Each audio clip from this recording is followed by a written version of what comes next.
Subscribe कीजिए संसार सागर YouTube channel को और दबाइए इस बेल को ताकि आपको मिल सके हमारे लेटेस्ट वीडियो सबसे पहले।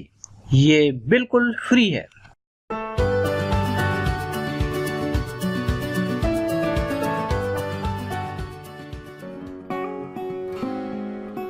नमस्कार, संसार सागर में आपका स्वागत है। मैं हूं दीपक। एक साधु महात्मा कहीं जा रहे थे। रास्ते में उन्होंने देखा कि एक तालाब में एक बिच्छू डूब रहा है। साधु महात्मा ने सोचा कि बिच्छू को बचाते हैं और वे जाते हैं उस तालाब की ओर बिच्छू को बचाने। जैसे ही वो तालाब में उतरते हैं और अपने हाथ में बिच्छू को लेते हैं उसको बचाने के लिए, तभी वह बिच्छू उन महात्माओं को काट लेता है और महात्मा जी के हाथ से बिच्छू छूट जाता है। महात्मा जी ने सोचा कि फिर से इस बिच्छू को बचाया जाए और दोबारा वो कोशिश करते हैं, बिच्छू को अपने हाथ में लेते हैं। लेकिन जैसे ही बिच्छू को हाथ में लेते हैं, बिच्छू फिर से अपना डंक महात्मा जी को मार देता है और पुनः बिच्छू उनके हाथ से छूट जाता है और तालाब में गिर जाता है। इसके बाद भी महात्मा जी नहीं माने।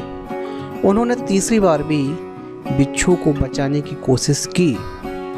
उन्होंने अपना हाथ तालाब में डाला और बिच्छू को अपने हाथ में लिया, लेकिन बिच्छू ने फिर से वही किया जो कि पहले किया था।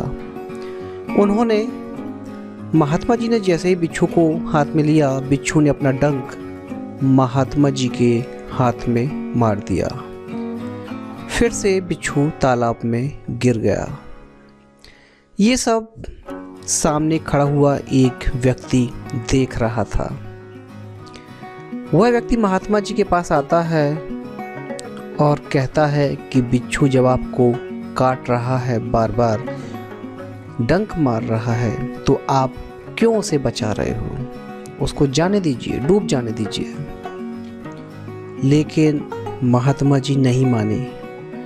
चौथी बार उन्होंने बिच्छू को अपने हाथ में लिया और बिच्छू ने डंक मारा। उसके बाद भी महात्मा जी सहन करते रहे और उन्होंने बिच्छू को तालाब से उठाकर बाहर कर दिया। महात्मा जी ने उस व्यक्ति से कहा, बिच्छू मुझे डंक मार रहा था क्योंकि ये उसकी प्रकृति है, ये उसका नेचर है।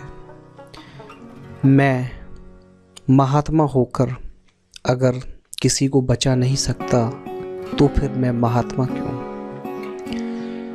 बिच्छू ने वही किया जो उसे करना चाहिए था।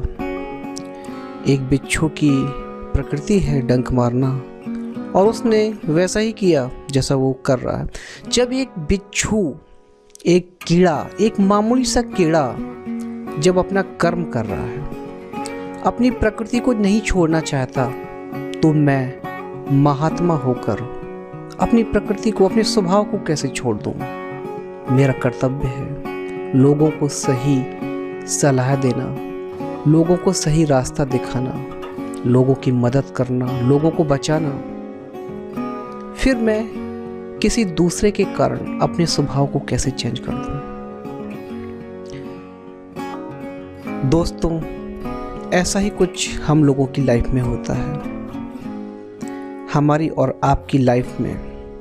जी हाँ, कुछ लोग गलत करते हैं, कुछ लोग हमारे साथ गलत करते हैं और हम देखते हैं कि जिसने हमारे साथ गलत किया है, हमारे मन में ख्याल आते हैं कि हमें इसके साथ अच्छा नहीं करना चाहिए क्योंकि इसने हमारे साथ गलत किया है।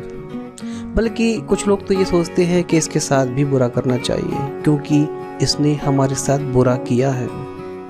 लेकिन ऐसा नहीं है दोस्तों। सामने वाला यदि हमारे साथ गलत करता है तो हमें गलत नहीं, अच्छा करना चाहिए। सामने वाले की प्रकृति, सामने वाले का स्वभाव गलत करना हो सकता है और सामने वाले के स्वभाव के कारण, उसके गलत स्वभाव के कारण हम अपने स्वभाव को कैसे बदल सकते हैं। यदि आपका नेचर, आपकी प्रकृति, आपका स्वभाव, आपका बर्ताव अच्छा है तो किसी दूसरे के कारण उसे खराब क्यों करें। जी हाँ, हमें लोगों के साथ अच्छा ही करना चाहिए, भले ही वह हमारे साथ कितना भी बुरा करे। अगर कीचड़ डला हुआ है और उस कीचड़ को साफ करना है तो कीचड़ डालकर कीचड़ साफ नहीं होगा, हमें पानी डालना होगा, पानी डालने से कीचड़ साफ होगा। सामने वाला गलत है, खराब है, हमारे साथ गलत करता है तो हमें उसके साथ गलत नहीं करना है, हमें उसके साथ उस जैसा व्यवहार नहीं करना है, हमें अच्छा व्यवहार करना है। तभी आप में और उसमें अंतर होगा। मित्रों, आज का ये वीडियो आपको कैसा लगा? मैं आशा करता हूँ कि आपको पसंद आया होगा। यदि पसंद आया है तो आप इसे लाइक कीजिए, जिससे कि मुझे पता चले कि आप लोग मेरे वीडियोस को पसंद कर रहे हैं और मैं ऐसे ही इंटरेस्टिंग वीडियो लेकर आता रहूं। साथ ही साथ शेयर भी कीजिए, जिससे कि ऐसे ही इंटरेस्टिंग कहानियाँ लोगों तक पहुँचे और वे भी सीख सकें। यदि आप इस चैनल पर पहली बार आए हैं तो सब्सक्राइब कीजिए, जिससे कि आने वाले वीडियोस की नोटिफिकेशन आपको मिल सके। हम फिर मिलेंगे एक नई वीडियो के साथ, एक नई जानकारी के साथ। तब तक के लिए मुझे आज्ञा दीजिए। नमस्कार।